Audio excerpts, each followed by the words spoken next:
Hello Internet, my name is Ace and today I'm going to be putting the iPad Pro up against the Cintiq Companion 2 to see which is the ultimate buy for an artist. So the thing we have to look at first is the tech specs. Now to me, I'm not a super techie guy. I understand small amounts, but I'm going to run quickly through these because you can find the tech specs on the manufacturers' websites, and it's not that exciting. And it really matters more in practice how things feel rather than the actual tech specs. Plus, comparing an iPad to a Windows machine like the Cintiq Companion 2, it's quite difficult to actually put specs up against each other because they're very different machines. But we'll start with the iPad Pro. So I'm only going to be talking about the versions I own. So I have the iPad Pro 12.9 inch with the Apple Pencil. Now I have the 128 gigabyte hard drive version SSD, and that I think the lowest model is 64, and it goes up to the one above 128. I'm not sure. Anyway, it's got, like I say, a 12.9 inch screen. It uses the A9X chip, which is one of Apple's own chips that it develops that runs the iOS devices like the iPads and the iPhones, and it's got 64-bit processing, which I don't know what that means either, but that's what it has. The Pencil has it comes with either one or two replacement nibs, but I've been using the iPad Pro for hundreds of hours with the Pencil, and I've not had to replace a nib yet, so take with that what you will. And the screen resolution is 2732 by 2048, so you've got quite a lot of pixels there. So it's a fairly hefty machine for a tablet. It does run iOS rather than Mac OS 10, OS X 10, sorry. So it is using the same software that the iPhones use. So the Cintiq Companion 2, that is a 13.3 inch screen, quad HD, so it's 2560 by 1440.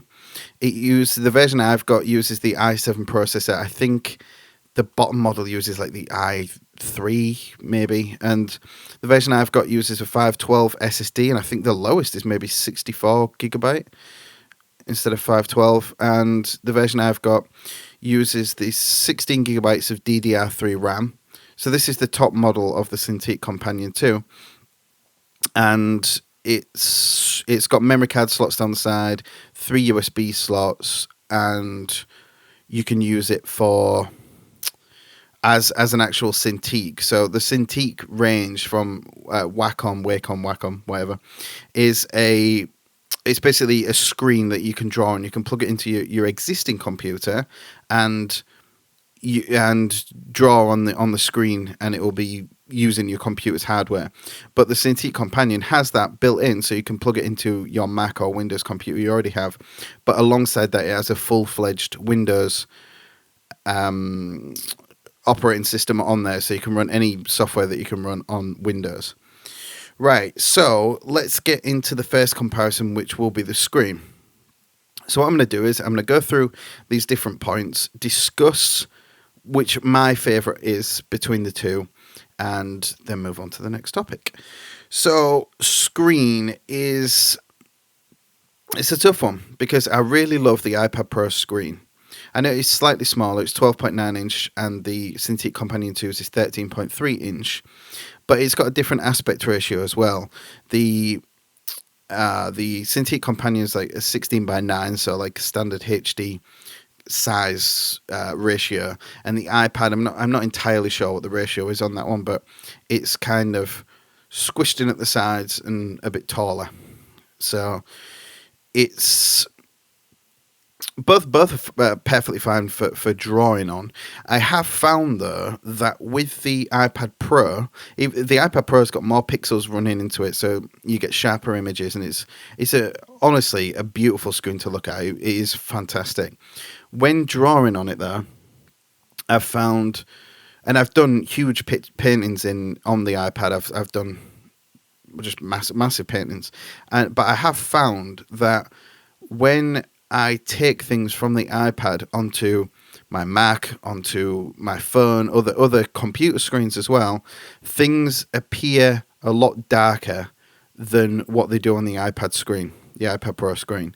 So you do have to kind of take that into consideration. And when I'm halfway through, well, at different stages through painting, I do send the file, like a JPEG, of what I'm working on to my Mac and my phone just to see the screen. So that is a little bit of a pain because things come out a lot darker than you assume they're going to. So that's been a slight issue with me, but I'm used to it now, so it's not really a problem. But that is something to definitely take into consideration. Whereas things I've done on the Cintiq Companion 2, the colours pretty much as I expect it to be across all devices, including when I look at works that I've done on the Companion 2 on the iPad Pro. So just for that thing, I would say the Cintiq Companion 2 wins the screen comparison. I do love the iPad Pro screen though. Don't get me wrong. You can't go wrong with either screen. It's just the Cintiq Companion 2, it has less pixels going into it, but I just kind of feel like I'm getting a more accurate representation of the actual pixels on the screen. Right, let's get on to the lag. So the lag, this is a big question and a big sticking point for me with digital painting.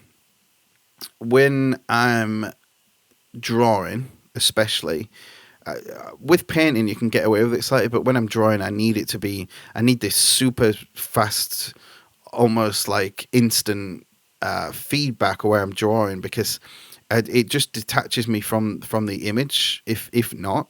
So when I'm drawing on paper, obviously it happens as fast as it happens and you feel connected to the art. When you're doing something and there's a lag, you just feel disconnected and a little bit uncomfortable, and that becomes an issue when you're trying to create art and feel inspired and things are kind of holding you back. Now, a lot of what I've done in the past and what a lot of people do is they still do the pencil drawing on paper and then import in, but I kind of want to make everything fully digital, so the lag is a big thing for me. Now, the iPad Pro is the least lag I've ever used on any computer screen ever. Whether I'm on about like maxed out Macs running through Cintiqs or just huge workstation PCs running through Cintiqs, the lag on the iPad Pro is less than any that I've ever experienced before. So that is a huge bonus for me, definitely.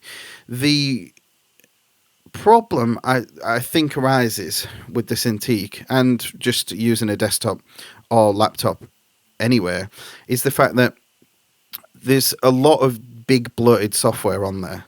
Like the things that are made for iPad Pro, especially my favorite app on the iPad Pro is Procreate, which I did a review of Procreate on my channel, so you can check that out. And that is made for the iPad. It's made for that exact hardware. It's not got to be able to run on an i3 and i7 and all these different things. It's made for the iPad's operating system. It's not going to run on Windows 7, Windows 8. It's made for iOS, and that really shows. There's no lag whatsoever. I can use huge brushes on Procreate, and I've just got no lag whatsoever, and that's incredibly amazing for me. Like I say, with the Cintiq, it depends which software you're using, really. You could be using Sketchbook Pro and get no lag whatsoever. You could be using Photoshop and get a ton of lag. So it just depends on how optimized the software is. And then again, that brings this extra technical barrier of like, oh, which shall I use? This, that. So for the lag, the iPad Pro wins by a mile because it's just flawless. I've not used any software on the iPad Pro for drawing, like penciling, where I've had any sort of lag whatsoever. Even using inking brushes, there's no lag at all. So that's great. Right. So next is the feel. Okay, the feel is super important to me as an artist because I like the feeling of pencil on paper. I like that tooth that you get. I like the resistance that you get, and it just is. It's really important to me, again, to feel inspired in what I'm drawing. And the iPad Pro, this is the biggest downfall with the iPad Pro for me, is the feel of the pencil on the screen. So it's very, very glidey. It's like using ice skates on ice. It's just really just actually. I've never been ice skating before, so I have no clue whether that analogy works whatsoever. But it's just like really very. It's just super slippy. Let's stick with the ice analogy. It's like trying to draw on glass with an ice cube.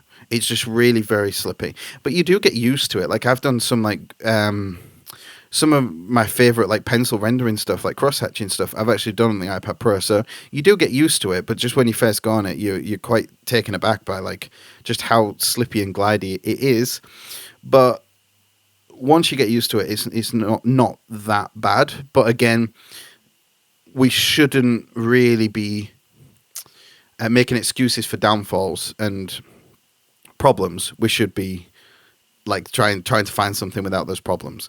Now, the Cintiq Companion 2, it does have more of a tooth to it. It feels slightly more like paper. You've got a bit more drag, and that is definitely a bonus. Now, people have used like screen protectors on the iPad to get more tooth. I've not actually done that, so I can't comment on that. Whether that works better or not, I do not know. But the Cintiq Companion 2, as it comes, there is a lot more tooth on it. Seems to be more tooth on that than there is even on the Cintiq 13 HD. Whether or not there is, it just to me it feels like there's more tooth on there, which is a good thing. And the actual pencils, the pencil for the iPad and the pen for the Cintiq Companion is. They're very different. The pencil feels like a pencil, but it's like made out of, I don't know, like really smooth stuff. I don't know if it's metal or plastic. Probably metal, and it's highly glossy. And the Cintiq pen has like got a rubber feel where you're holding onto it, so they feel very different. I like the form factor of the Apple Pencil. I know some people think it feels a bit too small. I really like that because it feels like a pencil. And I really like the Cintiq one as well. I don't really have much issue interchanging between the two. I'll do some on my iPad, do some on the Cintiq, and it's. I don't really have a preference one over the other. The only good thing that the Cintiq one has is it has an eraser on the end, which I know that was a big deal for people with the pencil. I tend not to use the eraser, like hardly ever. So when I'm like drawing for myself, I'll keep things really sketchy, and then if I need to undo something, I'll undo it. But hitting, like, for example, in Procreate, hitting the eraser takes half a second, not even that. And it's I don't know, it's not really an issue, that, to me. But what is nice is the two buttons that are on the Cintiq pen. There is one, they're both programmable as well, so you can set one to sample colors, you can set one to change your brush size, so that's very handy, and it kind of helps with the immersion. You're not having to kind of go into the interface and stuff. Your muscle memory gets used to pressing those things to sample, and that's definitely a bonus. So the feel goes to Cintiq Companion 2. Right, now onto the software. This is one that a lot of people instantly dismiss the iPad because it's running on mobile hardware and all this kind of rubbish that people are saying, which it may be running on mobile hardware, but it feels great.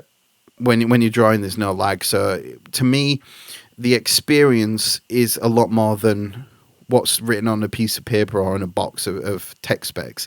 It's what the experience is like. And the software is the same. It's am I able to do X, Y, and Z, or Z if you're American. And the thing with the software is Procreate for the iPad. There's tons of software for the iPad. I've used quite a lot of them, and Procreate's just my favorite. I've done huge images in this. I've spent hours and hours and hours. In fact, A lot of people said, well, can you use the iPad for commercial work?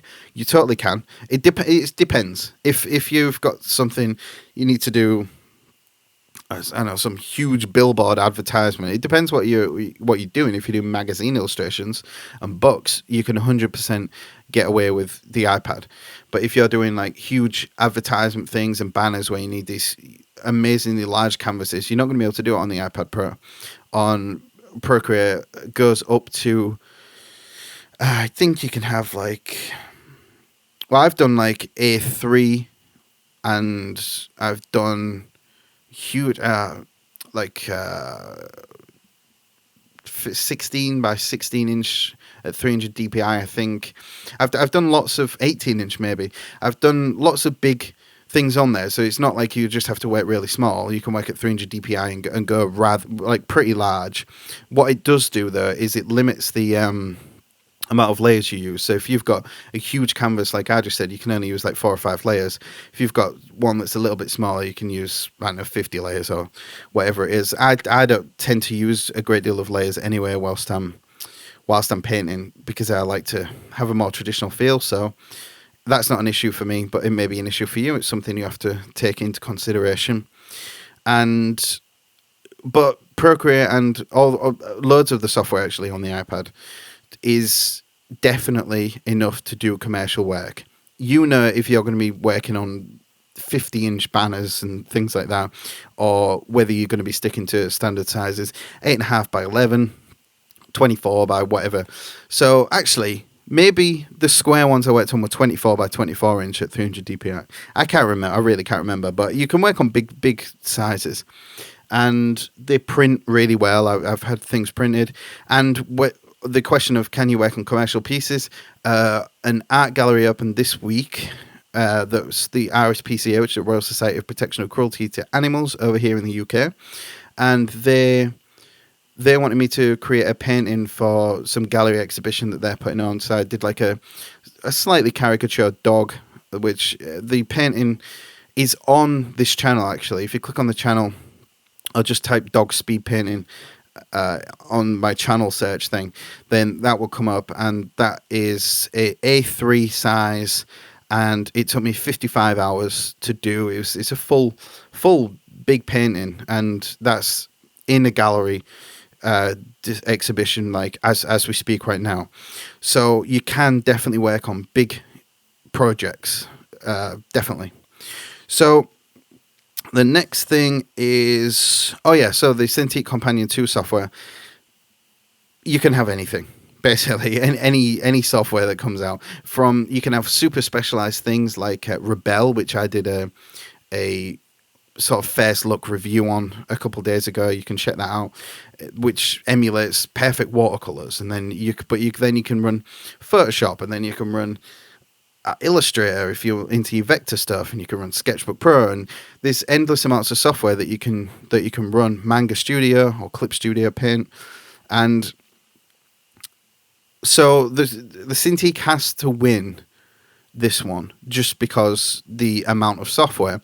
But saying that, Photoshop, I think Photoshop's a bloated piece of software anyway. I know millions of people use it, and millions and millions, like a lot of illustrators use it. I don't have anything against Photoshop, but it is a bit bloated. And when you're using it on the Cintiq Companion 2, if I've got like, especially them tilt pencils where you can shade and stuff with it, if I use a comparable version of that on the same size canvas on the Procreate, that thing's just going to fly by, and there's going to be no lag whatsoever. If I'm using it on the Cintiq Companion 2, and this is the maxed out version with the i7 processor and 16 gigabytes of DDR3 RAM, it's still, there is lag. There is definite lag.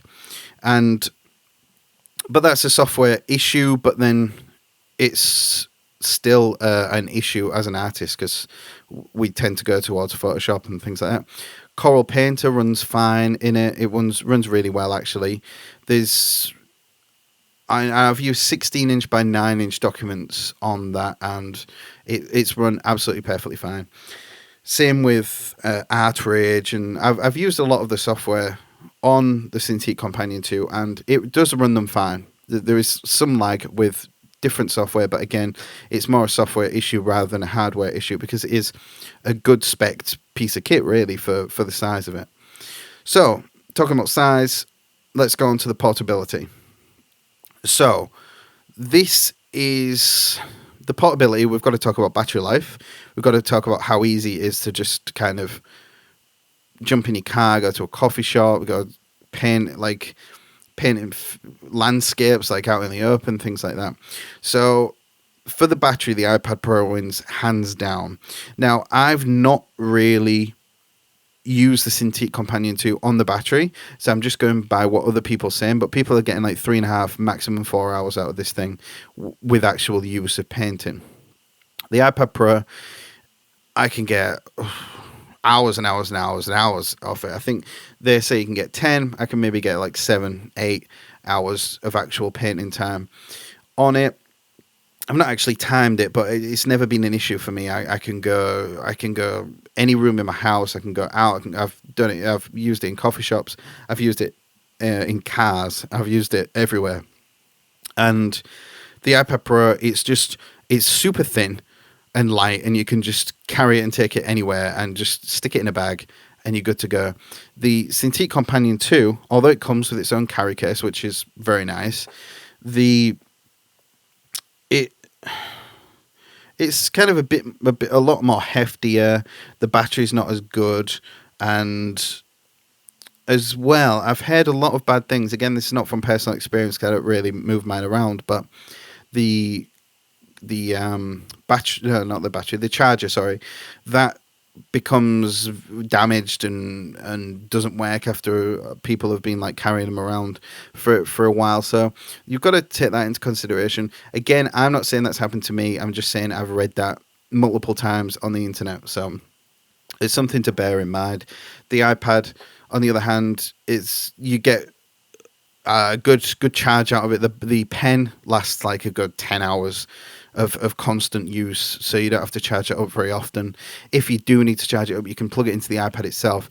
After like 10 seconds, you get like half an hour's worth of work. If you charge it for like a minute, you get like a couple of hours. Whatever the thing is, I've never really had an issue with that, to be honest. Plus, it's, like I say, it's just a lot less bulky, so it's easier to carry around and to create on the go. And that's definitely from experience with the iPad Pro. I've used the iPad Pro in lots and lots of different places. So the iPad Pro, hands down, wins the portability.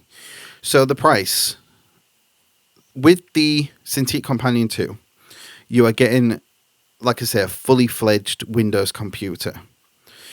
You are also getting a stand, which admittedly the stand is terrible, but you're getting a stand nonetheless. I mean, it's usable, but that's as far as I can go. I mean, it's not terrible. It's usable. There's nothing great about it. And I think that's a universal feeling. I don't think anyone has much love for the Cintiq Companion or the 13 HD stand. So there's that. You get the stand.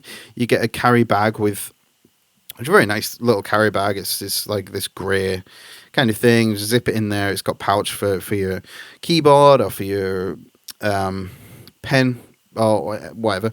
But it doesn't come with a keyboard, this thing, but you can use the on-screen keyboard. So you get all that stuff. Plus, you get a cable where you can actually, as I mentioned earlier, you can plug it into your Mac or your PC that you already own and use that as an actual Cintiq, like a dummy Cintiq. So it's using the actual hardware from the computer. So that is great value for money when you're talking about that. The iPad, you just get the iPad itself. You have to purchase the pencil separately, the Apple Pencil. That costs, well, we'll get into costs in a second, but that's basically all you're getting. You're getting that and a charger. So you're getting a lot more with the Cintiq Companion 2.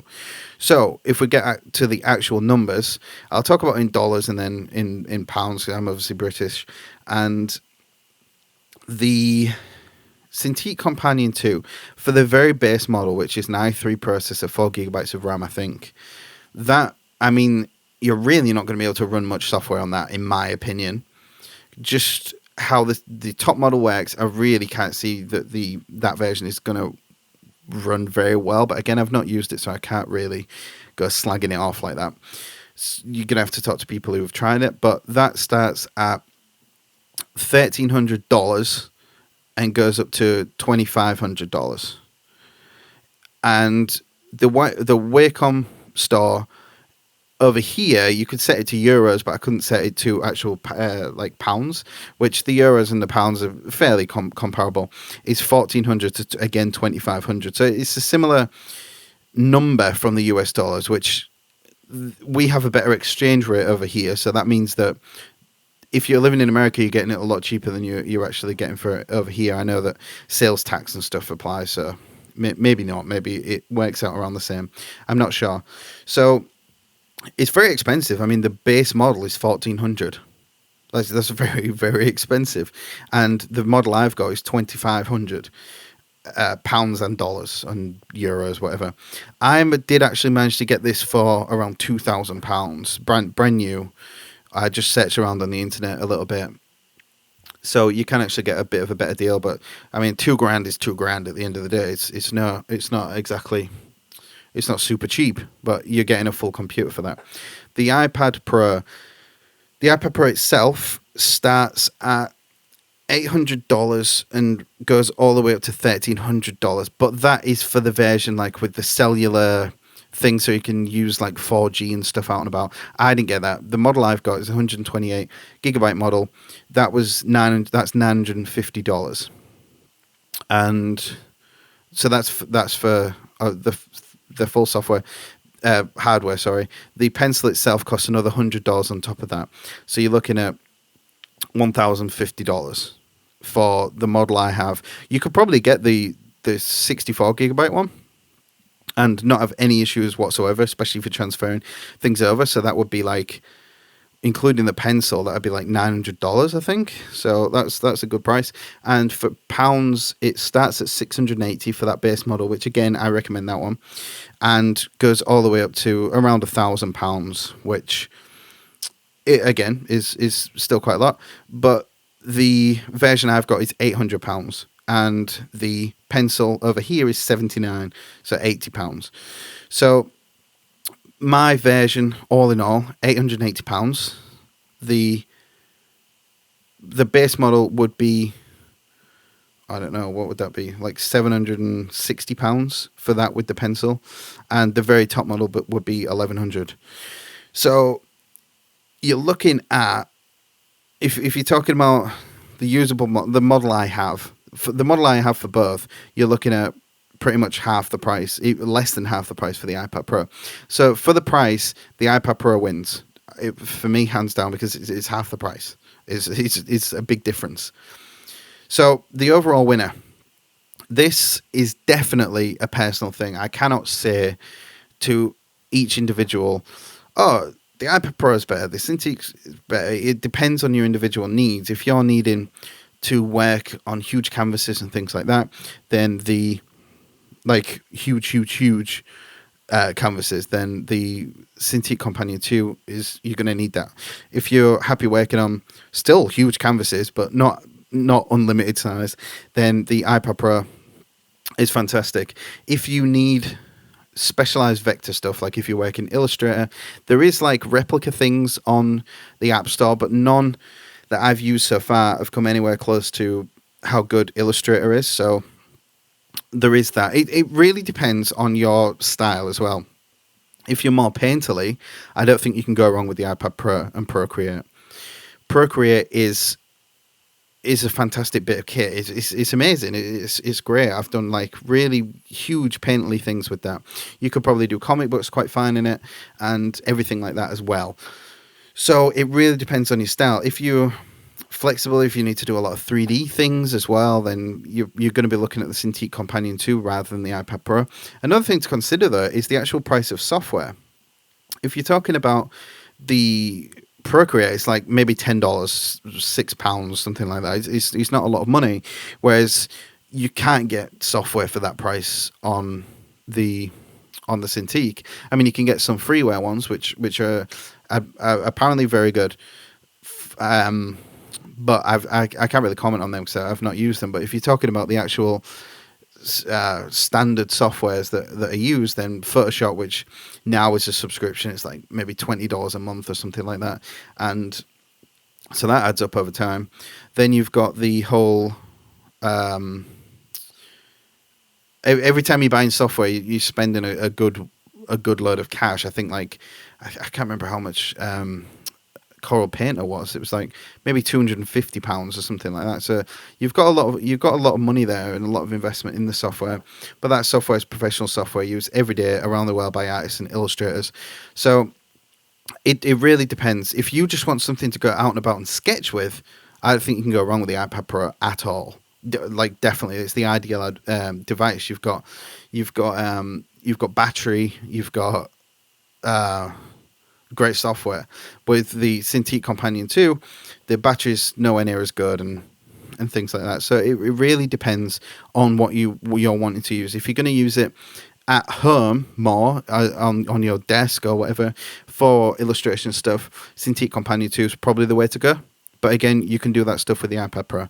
So it's completely down to you. If you've got any questions that I've not addressed in this video, leave a comment down below and I'll try and get back to you.